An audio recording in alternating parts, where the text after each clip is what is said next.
उन्होंने बहुत बड़ा अलाव जलाया और हजरत इब्राहिम अलैहिस्सलाम को उसमें फेंक दिया। मैं को समझाया कि मूर्तियां बेकार हैं और सिर्फ अल्लाह की इबादत करनी चाहिए, लेकिन लोग उनकी बात नहीं मानते थे। एक दिन जब गांव में बड़ा त्योहार था और सब लोग बाहर गए, हजरत इब्राहिम अलैहिस्सलाम मूर्तियों के मंदिर में गए। उन्होंने सारी मूर्तियों को तोड़ दिया सिवाय सबसे बड़ी मूर्ति के, और कुल्हाड़ी उसके कंधे पर रख दी। जब लोग लौटे और मूर्तियां टूटी देखीं, एक रात हजरत इब्राहिम अलैहिस्सलाम ने एक सपना देखा। हजरत इब्राहिम अलैहिस्सलाम का जन्म हजारों साल पहले बाबिल, आज का इराक, में हुआ था। उस समय लोग अल्लाह को छोड़कर मूर्तियों की पूजा करते थे। हजरत इब्राहिम अलैहिस्सलाम के पिता आजर मूर्तियां बनाते और बेचते थे, लेकिन हजरत इब्राहिम अलैहिस्सलाम बचपन से ही समझदार थे। उन्होंने सोचा, ये मूर्तियां तो ना बोल सकती हैं, न सुन सकती हैं, फिर लोग इन्हें भगवान क्यों मानते हैं। हजरत इब्राहिम अलैहिस्सलाम ने आसमान, सूरज, चांद और तारों को देखा और सोचा कि शायद ये खुदा हैं। लेकिन जब सूरज डूबा, चांद गायब हुआ और तारे छिप गए, तो उन्हें समझ आया कि ये सब अल्लाह की बनाई चीजें हैं। असली खुदा तो वही है जो इन सबको बनाता और चलाता है। इस तरह अल्लाह ने उन्हें हिदायत दी और वह नबी बन गए। हजरत इब्राहिम अलैहिस्सलाम ने अपनी कौम, समुदाय को समझाया कि मूर्तियां बेकार हैं और सिर्फ अल्लाह की इबादत करनी चाहिए, लेकिन लोग उनकी बात नहीं मानते थे। एक दिन जब गांव में बड़ा त्योहार था और सब लोग बाहर गए, हजरत इब्राहिम अलैहिस्सलाम मूर्तियों के मंदिर में गए। उन्होंने सारी मूर्तियों को तोड़ दिया सिवाय सबसे बड़ी मूर्ति के, और कुल्हाड़ी उसके कंधे पर रख दी। जब लोग लौटे और मूर्तियां टूटी देखीं, तो बहुत गुस्सा हुए। उन्होंने पूछा, यह किसने किया? हजरत इब्राहिम अलैहिस्सलाम ने मजाक में कहा, शायद इस बड़ी मूर्ति ने किया हो, उससे पूछो। लोग चुप हो गए क्योंकि वे जानते थे कि मूर्तियां कुछ नहीं कर सकती। फिर भी लोग गुस्से में आ गए और हजरत इब्राहिम अलैहिस्सलाम को सजा देने का फैसला किया। हजरत इब्राहिम अलैहिस्सलाम की कौम ने उन्हें आग में जलाने का फैसला किया। उन्होंने बहुत बड़ा अलाव जलाया और हजरत इब्राहिम अलैहिस्सलाम को उसमें फेंक दिया, लेकिन अल्लाह ने चमत्कार दिखाया। आग ठंडी हो गई और हजरत इब्राहिम अलैहिस्सलाम को कोई नुकसान नहीं हुआ। कुरान में अल्लाह ने फरमाया, हमने कहा, ए आग, इब्राहिम के लिए ठंडी और सलामती वाली हो जा। सूरह अल-अंबिया आयत 69।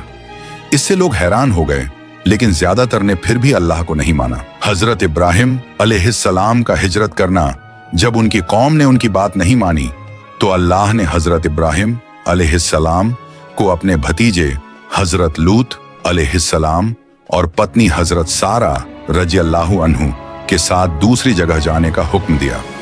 वे कई जगहों पर गए, जैसे मिस्र और फिलिस्तीन, और हर जगह अल्लाह की बात फैलाते रहे। हजरत इब्राहिम अलैहिस्सलाम ने हमेशा अल्लाह पर भरोसा रखा, चाहे हालात कितने भी मुश्किल क्यों ना हों।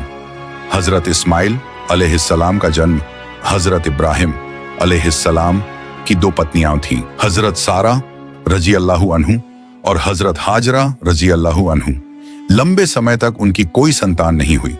हजरत सारा रज़ियल्लाहु अन्हु ने अपनी मिस्री दासी हजरत हाजरा रज़ियल्लाहु अन्हु को हजरत इब्राहिम अलैहिस्सलाम से शादी करने की इजाजत दी।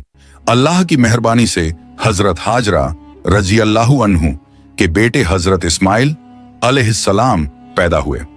हजरत इब्राहिम अलैहिस्सलाम को बुढ़ापे में बेटा मिला, जिससे वे बहुत खुश थे। मक्का में हजरत हाजरा और हजरत इस्माइल अल्लाह ने हजरत इब्राहिम अलैहिस्सलाम को हुक्म दिया कि वह हजरत हाजरा रज़ियल्लाहु अन्हु और छोटे इस्माइल अलैहिस्सलाम को मक्का की वादी में छोड़ आए, जो उस समय एक सूखा और सुनसान इलाका था। हजरत इब्राहिम अलैहिस्सलाम ने अल्लाह का हुक्म माना और उन्हें वहां छोड़ दिया। हजरत हाजरा रज़ियल्लाहु अन्हु ने पूछा, क्या यह अल्लाह का हुक्म है? जब हजरत इब्राहिम अलैहिस्सलाम ने हाँ कहा, तो हजरत हाजरा रज़ियल्लाहु अन्हु ने कहा, फिर अल्लाह हमें नहीं छोड़ेगा। जब पानी और खाना खत्म हो गया, तो हजरत हाजरा रज़ियल्लाहु अन्हु ने अपने बेटे के लिए पानी ढूंढना शुरू किया। वह सफा और मरवा नाम की दो पहाड़ियों के बीच 7 बार दौड़ी। अल्लाह ने उनकी मेहनत और दुआ कबूल की। हजरत इस्माइल अलैहिस्सलाम के पास जमजम का पानी उभर आया, जो आज भी मक्का में मौजूद है। बाद में वहां लोग बस गए और मक्का एक बड़ा शहर बन गया। हजरत इब्राहिम अलैहिस्सलाम बाद में मक्का लौटे और हजरत इस्माइल अलैहिस्सलाम के साथ मिलकर काबा बनाया, जो अल्लाह का घर है। अल्लाह ने उन्हें हुक्म दिया था कि काबा को दुनिया भर के लोगों के लिए इबादत की जगह बनाएं। हजरत इब्राहिम अलैहिस्सलाम और हजरत इस्माइल अलैहिस्सलाम ने मिलकर काबा की दीवारें बनाई और दुआ मांगी, ऐ अल्लाह हमारी इस कोशिश को कबूल कर। सूरह अल बकरा आयत 127 से 129। इसके बाद हजरत इस्माइल अलैहिस्सलाम बड़े हुए और हजरत इब्राहिम अलैहिस्सलाम के लिए बहुत प्यारे हो गए। हजरत इब्राहिम अलैहिस्सलाम अल्लाह के बहुत प्यारे नबी थे। वह हमेशा अल्लाह की बात मानते थे और कभी उसका हुक्म नहीं टालते थे। एक रात हजरत इब्राहिम अलैहिस्सलाम ने एक सपना देखा। सपने में अल्लाह ने उनसे कहा कि वह अपने प्यारे बेटे हजरत इस्माइल अलैहिस्सलाम की कुर्बानी दें।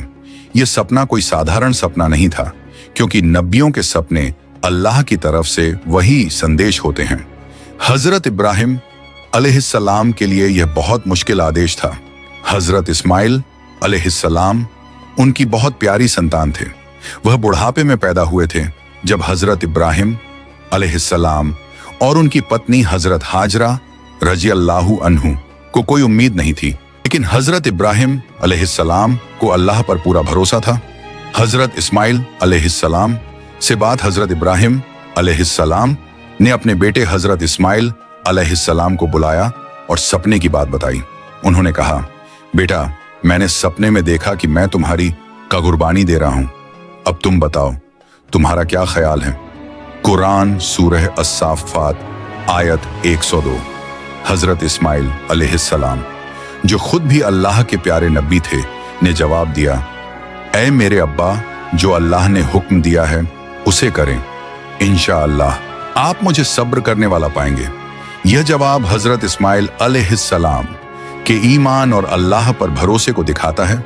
वह छोटे थे, लेकिन उनका दिल अल्लाह की आज्ञा मानने के लिए तैयार था।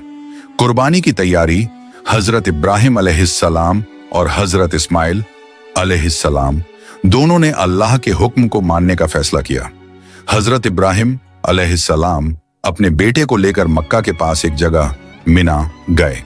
वहां उन्होंने हजरत इस्माइल अलैहिस्सलाम को जमीन पर लिटाया और कुर्बानी के लिए चाकू उठाया। यह पल बहुत मुश्किल था, लेकिन दोनों ने अल्लाह पर पूरा भरोसा रखा। जैसे ही हजरत इब्राहिम अलैहिस्सलाम ने चाकू चलाया, अल्लाह ने चमत्कार दिखाया। चाकू ने हजरत इस्माइल अलैहिस्सलाम को कोई नुकसान नहीं पहुंचाया। उसी वक्त अल्लाह की तरफ से एक दुम्बा भेड़ भेजा गया।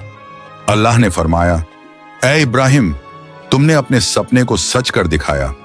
कुरान सूरह अस्साफात आयत 104 से 105। अल्लाह ने हजरत इस्माइल अलैहिस्सलाम की जगह उस दुम्बे की कुर्बानी करवाई। सबक और ईद उल अजहा। इस वाक़ये से हमें यह सबक मिलता है कि अल्लाह की राह में सबसे प्यारी चीज भी कुर्बान करने के लिए तैयार रहना चाहिए। हजरत इब्राहिम अलैहिस्सलाम और हजरत इस्माइल अलैहिस्सलाम ने दिखाया कि अल्लाह का हुक्म सबसे ऊपर है। इस घटना की याद में हर साल मुसलमान ईद उल अजहा मनाते हैं। इस दिन लोग जानवर की कुर्बानी देते हैं और उसका गोश्त गरीबों, रिश्तेदारों और दोस्तों में बांटते हैं। यह हमें सिखाता है कि हमें अल्लाह की राह में देना चाहिए और दूसरों की मदद करनी चाहिए।